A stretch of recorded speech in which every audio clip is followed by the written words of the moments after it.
अंत है शास्त्रीय उपागम भाग 2। मैं कौशल कुमार सेन, सहायक आचार्य राजनीति विज्ञान, बाबू शोभाराम राजकीय कला महाविद्यालय अलवर। हमने अंत्यशास्त्रीय उपागम के पहले अंक में परंपरावादी दृष्टिकोण का अध्ययन किया। इस अंक में हम व्यवहारवादी दृष्टिकोण और मार्क्सवादी दृष्टिकोण का अध्ययन करेंगे। व्यवहारवादी दृष्टिकोण, जिसे आनुभाविक दृष्टिकोण भी कहा जाता है, जैसा मैंने पूर्व में बताया था कि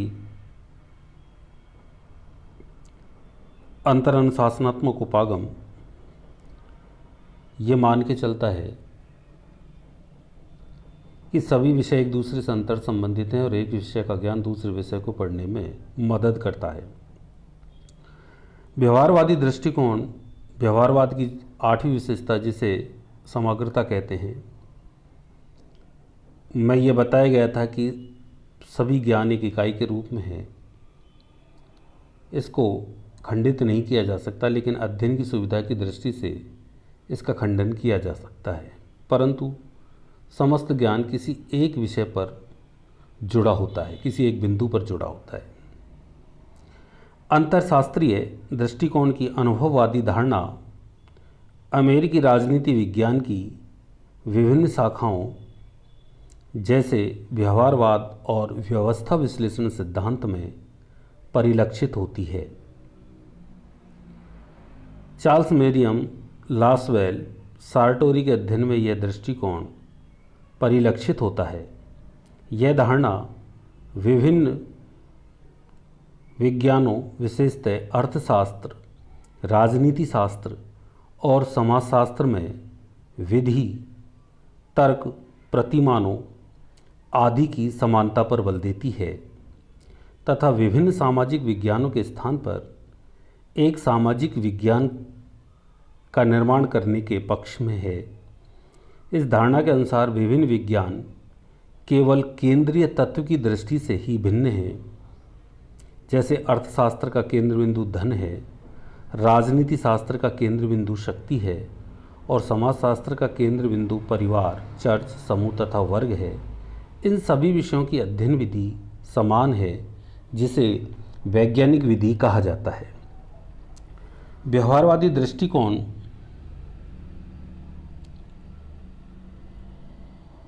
सभी समाज विज्ञानों को एक मानने के पक्ष में है और ये सभी समाज विज्ञानों के लिए एक ही अध्ययन पद्धति का प्रयोग करना चाहता है, जिसे वैज्ञानिक विधि कहा जाता है।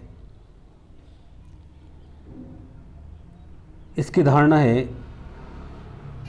कि अर्थशास्त्र, राजनीति शास्त्र और समाजशास्त्र में विधि, तर्क, प्रतिमान आदि की समानता है। जैसे विधि अर्थात इन विषयों में एक ही विधि, वैज्ञानिक विधि को अपनाया गया है। इनमें समान तर्क से तात्पर्य सामान्य कथनों के माध्यम से सत्य तक पहुंचना, एक समान प्रतिमान अर्थात किसी आदर्श के अनुरूप अपने व्यवहार को ढालने की प्रक्रिया के लिए चार्ट, मॉडल, गणितीय ग्राफ आदि का प्रयोग समान रूप से किया जाता है।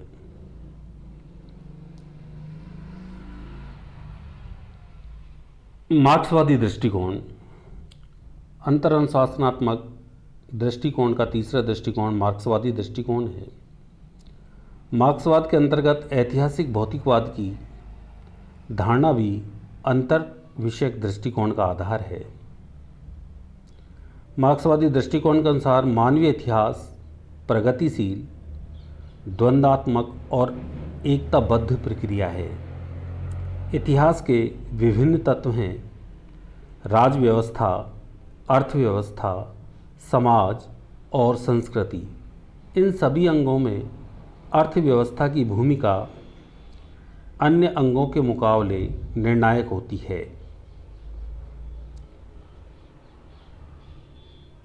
मार्क्स का मत है कि जब भी आर्थिक उत्पादन की प्रणाली में आधारभूत परिवर्तन होता है तो इसके ऊपर खड़े संपूर्ण ढांचे में परिवर्तन हो जाता है। इतिहास बिखरी हुई घटनाओं का ढेर नहीं है, अपितु आर्थिक उत्पादन की प्रणालियाँ इस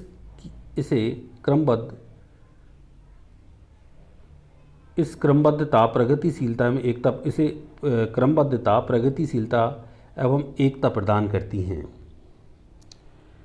इस प्रकार मार्क्स ने राजनीतिक विषयों की चर्चा करते हुए समाजशास्त्र, वर्ग संरचना और औद्योगिक विकास को अपने अध्ययन का आधार बनाया। मार्क्स इस बात को स्वीकार करते थे कि प्रत्येक समाज विज्ञान के प्रतिमान अलग हो सकते हैं, उनकी प्रणालियाँ भिन्न भिन्न हो सकती हैं, परंतु उनका आग्रह इस बात पर रहा है कि सभी समाजशास्त्र समाज में मानव का अध्ययन करते हैं, अतः वे एक दूसरे के पूरक हैं, वे मिलकर ही सामाजिक संपूर्णता का निर्माण करते हैं।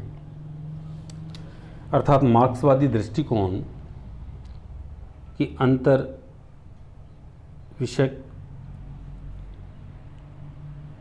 अध्ययन के अंतर्गत मार्क्सवादी दृष्टिकोण भी ऐतिहासिक भौतिकवाद की अवधारणा पर आधारित है। मार्क्स इतिहास को ऐतिहासिक घटनाओं का विवरण नहीं मानता, वह इसे आर्थिक प्रणाली में परिवर्तन मानता है। वह कहता है कि इतिहास अर्थशास्त्र से संबंधित है। जैसे आर्थिक प्रक्रियाएं परिवर्तित होती हैं, समाज का इतिहास परिवर्तित हो जाता है। अर्थात इतिहास भौतिकवाद पर आधारित है। मार्क्स राजनीतिक विषयों की चर्चा करते हुए समाजशास्त्र, वर्ग संरचना और औद्योगिक विकास को अपने अध्ययन का आधार बनाते हैं। वह कहते हैं कि प्रत्येक विषय के प्रतिमान अलग हो सकते हैं, उनकी अध्ययन प्रणाली अलग हो सकती हैं।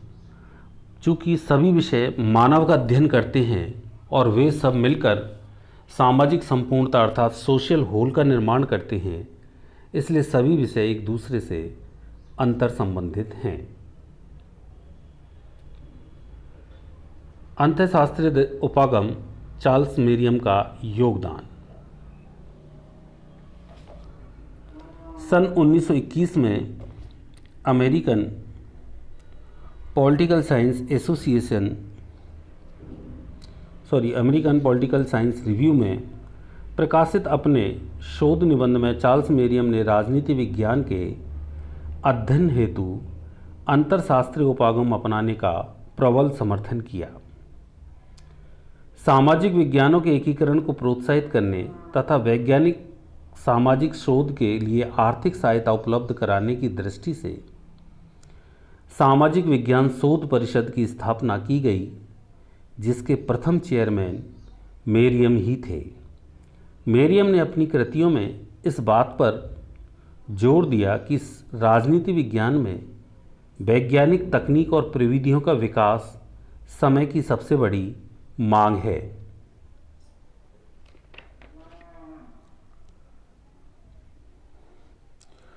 उनके शब्दों में वह दिन आ सकता है जब हम अन्य विज्ञानों के समान औपचारिकता से हटकर वैज्ञानिक दृष्टिकोण का विकास कर सकें और राजनीतिक व्यवहार को खोज के मूल उद्देश्यों में से एक मानने लगें।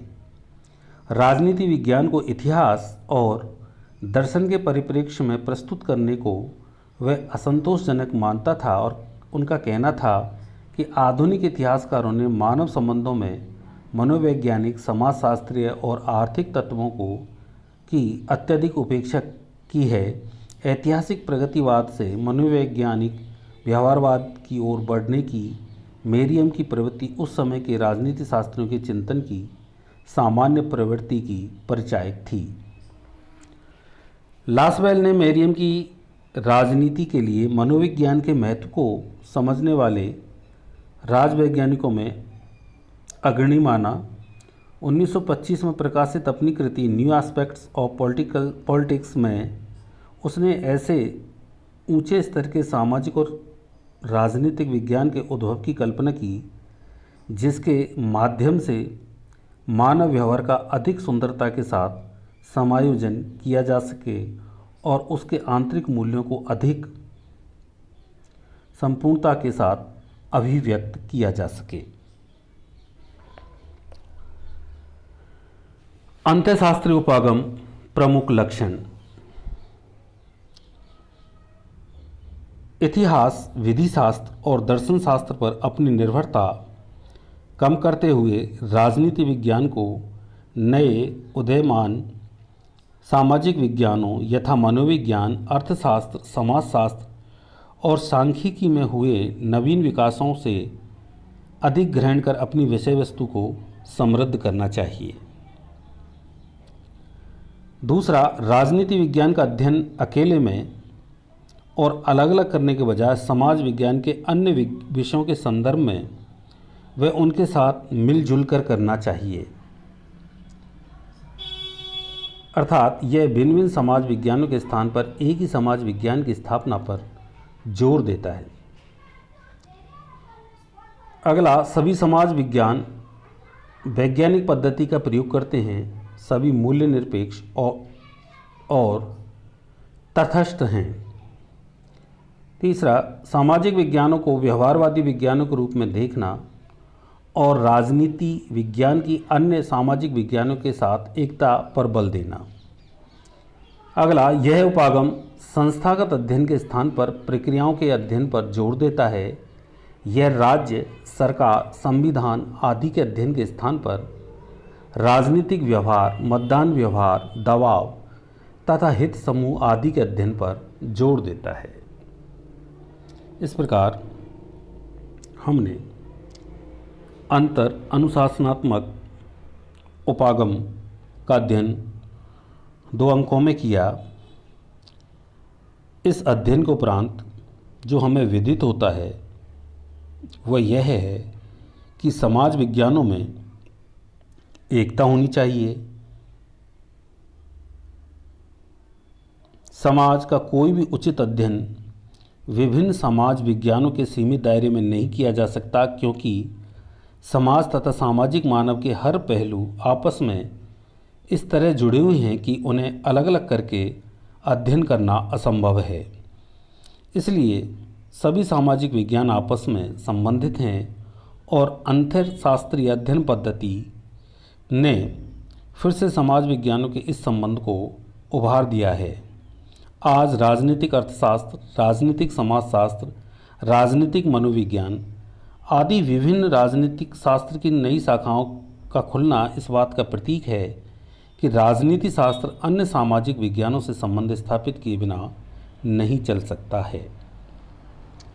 धन्यवाद।